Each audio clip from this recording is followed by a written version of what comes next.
Hello guys, আসসালামু আলাইকুম। কেমন আছেন আপনারা? আশা করব আপনারা সকলে অনেক অনেক বেশি ভালো আছেন। তো সামনে যেটা দেখতে পাচ্ছেন সুমি ফার্মেসি, শুধুমাত্র এটা একটা ফার্মেসি বললে ভুল হবে, গরিবের একটা আস্থা বললেও চলে। আর আমি আছি বর্তমান আমাদের আড়াইল তিন মাথা বাজারে, যেটা বগুড়া জেলা আদমদীঘি উপজেলা 5 নং চাঁপাপুর ইউনিয়নের ভিতর পড়ে।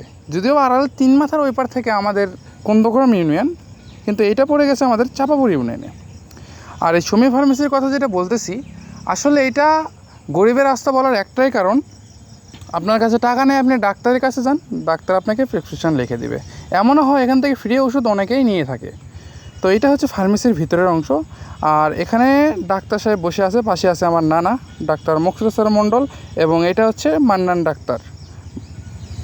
তো সবাই এক নামে এনাদেরকে চেনেন।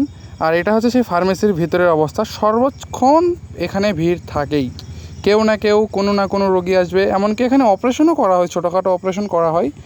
আর আমাদের এই ফার্মেসির পাশে রয়েছে আড়াইল যে মাদ্রাসা আছে, মাদ্রাসা মসজিদ, সে দুইটা। তো এইটা হচ্ছে ভিতরের যে মাদ্রাসার লুকটা, সেটা দেখাচ্ছি। আর আমি গেছি আসরের পর মাগরিবের একটু আগে, এই কারণে ভিডিও কোয়ালিটি একটু খারাপ। আর যাওয়ার সঙ্গে সঙ্গে মাদ্রাসার ছাত্ররা চলে এসেছে, কারণ এরাও বাসায় যাওয়ার পর আমার ভিডিওগুলো দেখে। আর এইটা হচ্ছে বর্তমান মাদ্রাসার অবস্থা। মাদ্রাসা অনেক ভালো চলতেছে। আপনারা চিন্তামুক্তভাবে আপনাদের সন্তানকে এখানে ভর্তি করাতে পারেন। তো এই হচ্ছে আমাদের আড়াইল মাদ্রাসা। যদিও আরও কয়েকটা ভিডিও আসবে আমার আড়াইল মাদ্রাসার, অবশ্যই অপেক্ষা করবেন।